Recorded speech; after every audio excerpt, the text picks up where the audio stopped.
Hey guys, it's Wintwolf and welcome back to my channel. Today we're going to be talking about the recent news of The Sims 4, starting from a few days back before the live stream and then all the news that came with the live stream. So let's get started. So pre-live stream, we got confirmation from Sim Guru Frost that the Season of Selves covers October, November, and December, meaning that the kits were the only new DLC we were going to be getting for basically the rest of the year. No more expansions, no more stuff packs, no more game packs. And that obviously caused a lot of controversy. Not everyone likes kits, so people were pretty unhappy that this was the only stuff we were going to get. SimGuru Frost also tweeted out that we still have 2 big base game updates yet to talk about. And that was really exciting. I thought that when they were taking the time off, they were going to be updating the game a lot. So I was expecting to have bigger base game updates, but I have to admit 2 for the rest of the year does seem kind of small, but we'll see. So that leads us to the live stream. So on October 21st, the Sims team tweeted out about a live stream occurring on October 26th, which is yesterday if I've recorded and posted this video on the right time. And as you know, all of their live streams always include a Sims 411, which discusses hot topics and a sneak peek of things to come, which was really exciting. It's been very quiet recently. Everyone was really excited to actually hear something from the Sims team. So in my opinion, the live stream talks about 5 main things: the mobility petition, a new update delivery system that they are calling the Sims Delivery Express, or SDX for short, a new gameplay asset called Scenarios, update on the industrial loft kit window that was missing upon release, and adding more diversity by adding more hairstyles to the base game. And we're going to get into all 5 of those really quickly. I'll also make shorts on this stuff if I have time, so if you're too lazy to watch the whole video, then see if I make shorts, I guess.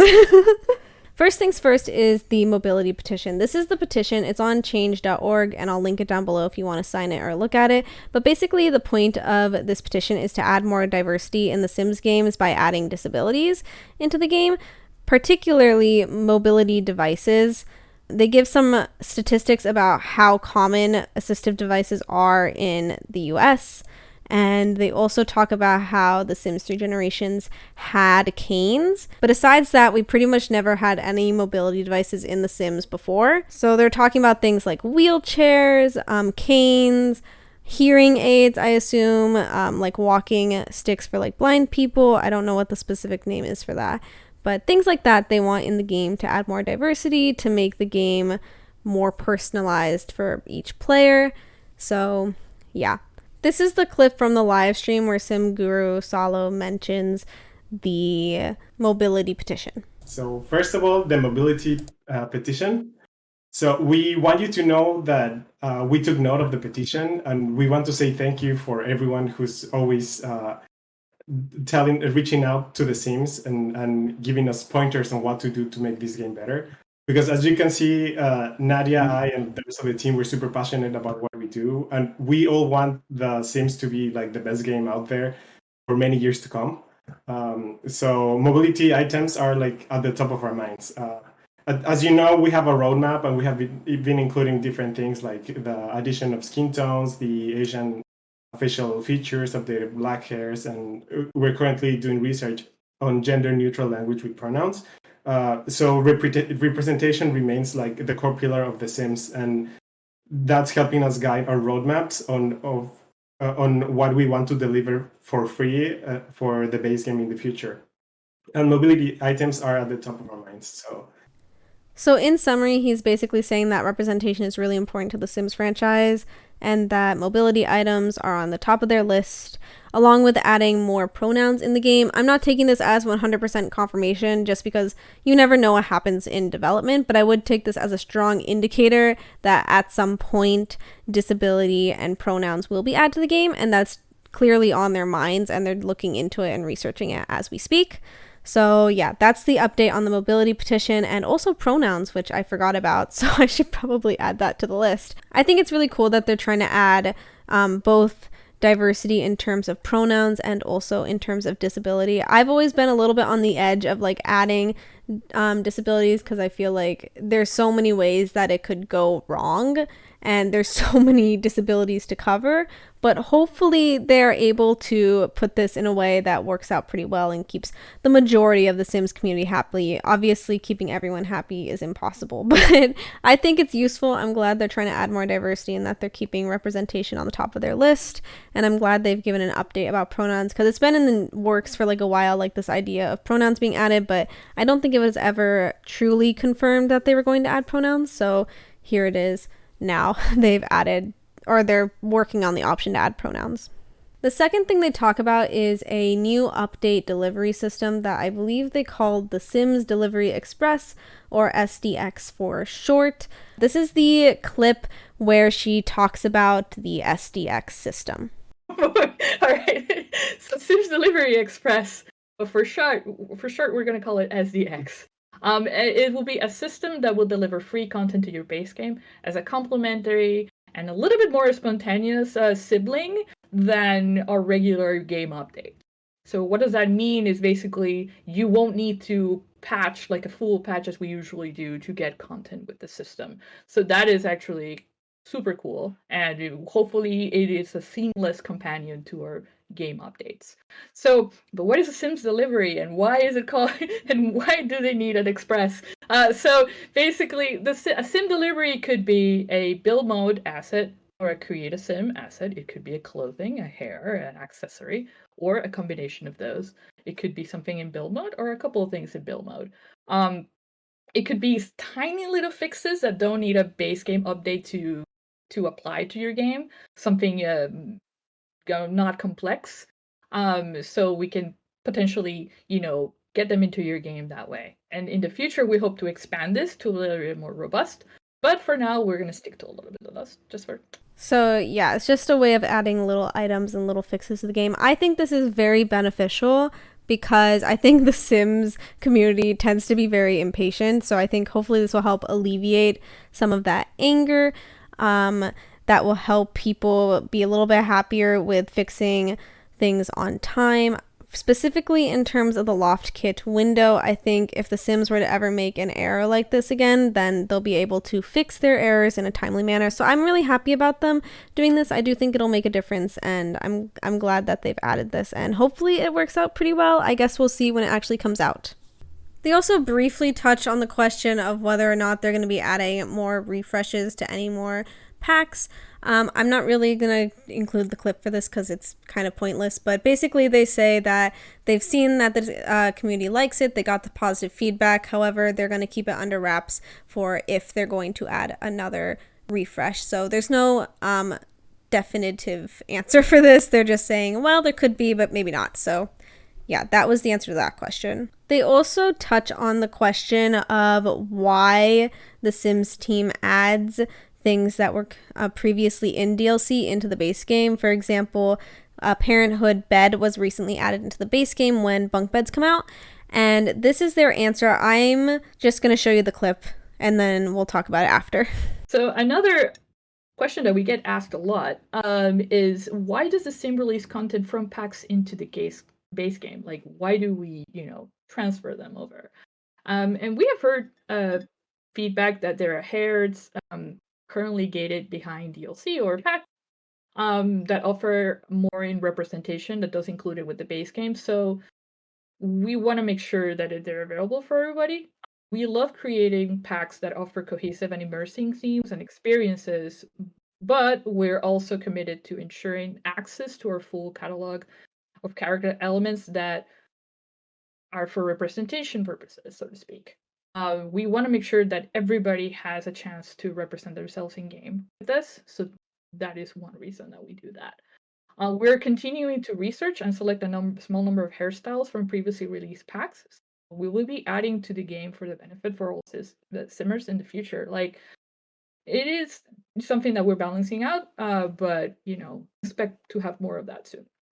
So that was the clip on why they add paid content into the base game. I want to start off by saying I don't actually care that they add paid content into the base game. If 1 or 2 items comes out of Parenthood or 1 or 2 items comes out of some expansion pack, it's not a huge deal to me that they do that. My issue isn't that they add paid content into base game, My issue with this particular part of the live stream is the answer itself. I've heard before about gatekeeping culture in The Sims 4, but obviously that's like not a huge concern to them. For example, Jungle Adventure contains a lot of culture. It's a game pack. Snowy Escape, expansion pack. City Living, expansion pack. They all have a lot of culture in those packs. And then further, recently they're adding a lot of kits that have culture in them as well. And again, I don't have an issue that they put that behind a pack. That's not my point here. My point is that the things people complain about is that there isn't diversity in the game itself. And all they're really doing is taking their limited options from other packs and putting it into the base game. And I realize that makes it more accessible to everyone because everyone has the base game.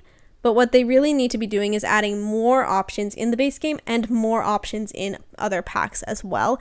That would be fixing the diversity problem. What they're doing right now, that's not fixing any problems. Like, it doesn't seem like a solid answer, and it doesn't seem like a solid reason or a fix for the lack of diversity in The Sims 4. Also, within this question, they do mention the Industrial Loft Kit window. So if you're not familiar with the Industrial Loft Kit window issue, I'm going to briefly explain it right here. So this was the original tweet when they discussed the Industrial Loft Kit. It includes this beautiful window that's arched. It's very similar to Mosquito windows. And this was their promo for the Industrial Loft Kit. Now, this window was never included in the kit, and people were extremely upset. Twitter exploded. Even Sims YouTubers, big name Sims YouTubers like Little Simsy and James Turner mentioned it. So here are some comments briefly while I'm scrolling through Twitter. We want this window.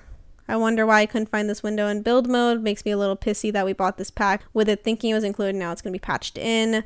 Learn how to do advertisements. Thank you. Bestie, what about that window we didn't get? Gotta love false advertising with this beautiful picture included in the tweet.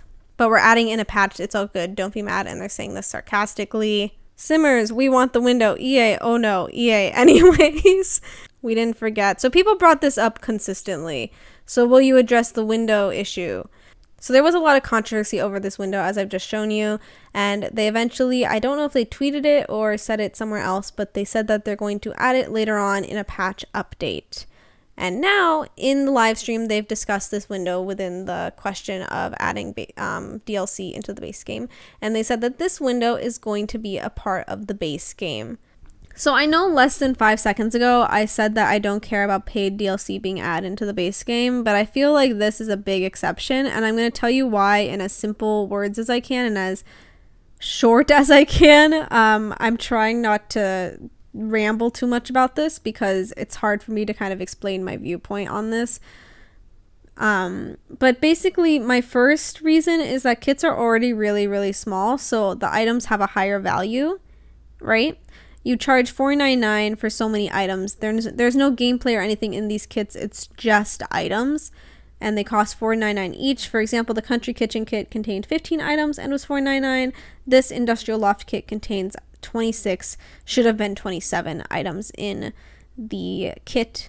So yeah, but my point is that when you have so few items and you just give one away for free, it's like the item has higher value and you're giving a bigger percentage away of that pack.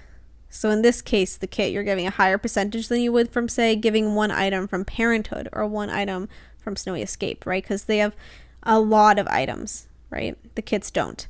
So part of me is talking about how, in general, kits should just not be given for free ever, like no items. But the other thing is that in this scenario specifically, I think it was a very bad decision too, just in general, given how the public and the community is going to take it.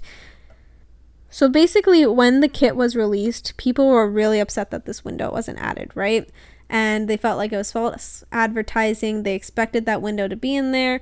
And the idea there's two main points that basically come from this. They felt robbed that the window wasn't included, and they bought the kit because of this window. It's kind of the two main arguments for this. And I would say you can't say that you would buy a whole pack for one item, but in the case of kits, it makes sense because it's literally just you buying cast and build items, right? So they bought this kit because they loved this window, or the window was a big reasoning for it, presumably.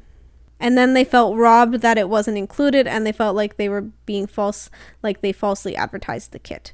So what they've done now is taken that item out of the kit and just add it into the base game. Once again, ignoring the fact that people bought the kit for that window. What's the point of the kit if the window was going to be added into the base game? Does that make sense? Like, does that, I know I'm not phrasing that very well, but those are my main 2 points. That one, kits are small and that increases the value of an item, and you're giving away a higher percentage of a pack if the pack is smaller. And 2, that you've basically taken an item that was a selling point for a pack and then turned it into a base game feature, which they already felt robbed that they weren't given the window in the first place, and now they're going to feel robbed because it's included for everyone. What was the point of paying for the pack in the first place? So that's my opinion on the kit. Moving on to the next item on the list. So in the live stream, the next thing they go on to talk about are a new gameplay asset called Scenarios. And pre-live stream on September 20th, which is about a month ago, they had released this roadmap to The Sims. Obviously, a lot of this stuff we've already figured out by now. This is referring to the new kits that have come out. This is referring to a kit that will come out. And then they also talk here about free updates that will add dimension to your Sims lives, let you customize your space with color, and unlock new ways to play. Now, we know that the customization of color was that huge base game update that included a lot of swatches. Now, the new gameplay asset they're adding, called Scenarios, covers this unlock new ways to play and adding dimension to your Sims lives. So what are Scenarios? Basically, they're new ways to add challenges in the game. He shows these 2 examples on stream, making money and finding love after a breakup, and then he goes on to show the making money challenge. So there's 3 main things about this. One is scenarios are just a way to add more challenges into the game. There will be different themes, different steps, different requirements, and different outcomes.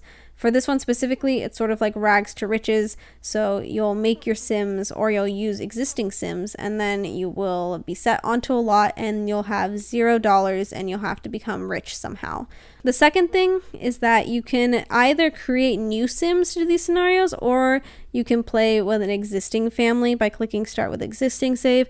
And the third thing is that there are requirements. This one doesn't have any, but some will, and if you're in cast, they'll tell you if you've met the requirements before you go and play. The third thing is that there are multiple outcomes. This one says have 1 million simoleons, but there could be more than one outcome for these challenges, so it's a little bit different than aspirations in that sense, because in aspirations there's one end goal, in this one there's multiple. Scenarios were met with a lot of controversy. Some people were excited about it, some people weren't. You can already see some comments right here. One is saying, it's just challenges that you can have on the internet. This is stupid. Rags to riches fun. How is this different to what we already do? Another person said in chat, this is literally so disappointing. It doesn't add depth to the game. Still, it adds a goal, which you can do by yourself by looking up Sims challenges. So in summary, I think there's 2 main reasons that scenarios are met with controversy. One is that The Sims has basically taken time off from making the usual paid DLC. Usually around November, we'll get an expansion pack. We're not getting expansion pack, stuff pack, or game pack. We're just getting the kits. And I think people thought that this means there's going to be a lot of base game updates or pack refreshes or things of that sort instead. So when people came onto this live stream, they were expecting something very big, and this just isn't something completely revolutionary. It's new and I think it's cool, but it's not something that was asked for, and it's not related to bug fixes. It's not related to other things that people have complained about, like cars or the one-dimensional babies or toddlers, or the lack of ages in the game, or the fact that we only have 3 trait spots that basically sum up our Sims personalities, or to add depth into the game, or to add story progression. These are all things that people have been wanting. This was never something that was really talked about, which brings me to my second point. I don't really think this was ever talked about because the Sims community that is active online already does this kind of stuff every day in their game. I mean, challenges have been created by the community for a long time, back from Sims 2, Sims 3, and now Sims 4. This particular scenario he's showing is very similar to Rags to Riches, which is again a challenge that was created by the community. There's 1,000 of challenges that have been created in the community. There's the Not So Berry challenge, which was created by Little Simsy, I believe. There's the Animal Crossing Legacy Challenge. There's the Disney Princess Challenge. There's the 100 Baby Challenge. There's the Super Sim Challenges. There's the Asylum Challenge. There's the Runaway Teen Challenge or Teen Pregnancy Challenge. There is a lot, and I mean a lot of challenges that have been created by the Sims community over time. This is just one list of, starting from the very top, this is just one list of all of the challenges that have been added by the community. And as you can see, there are a lot. This isn't necessarily something new, it's just something that's been added into the game officially. And so I think it's just kind of lackluster, and people, 1, didn't ask for it, 2, weren't expecting it, and 3, it doesn't really change anything in the game because this is something people have either already been doing, or even if they haven't, again, it's not a very revolutionary idea. So what's my opinion on scenarios? I have a bit of a neutral opinion on it. I think it's good they've added this to the game because I think people forget that there are a lot of Sims players who aren't active on Sims social media. They're not engaged in the Sims community and probably have no idea that these challenges exist. I know a lot of smaller Sims Twitch streamers who have never heard of a shell challenge before, or who have never heard of legacy challenges before.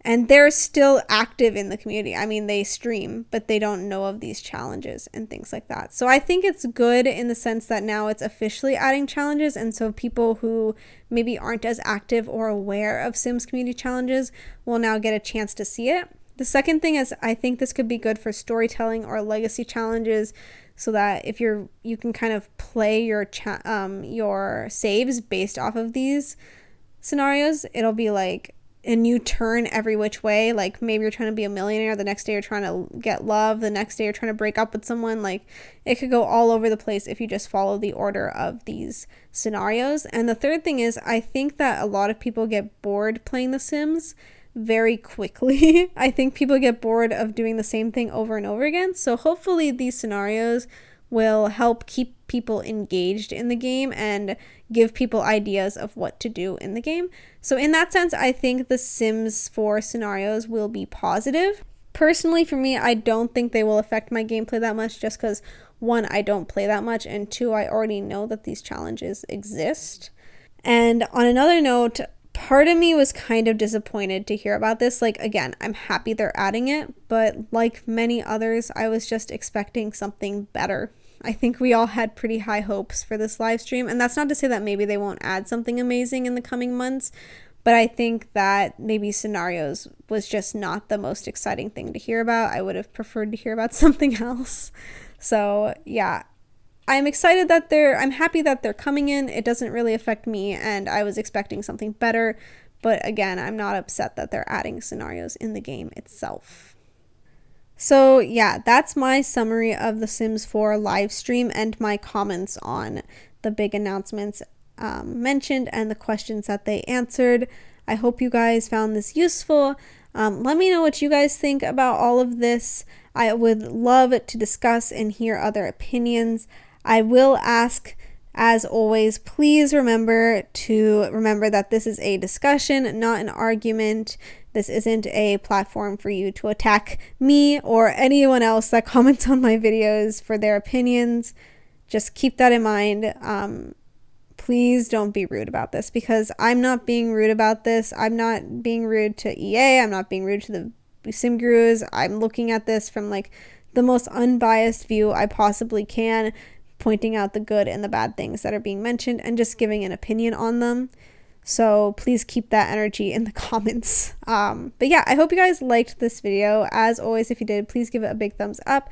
If you like me, hit the subscribe button. And if you really like me, you want me notified every single time I post a video, go ahead and hit that bell button. I hope you guys are having a great day, and I will see you next time.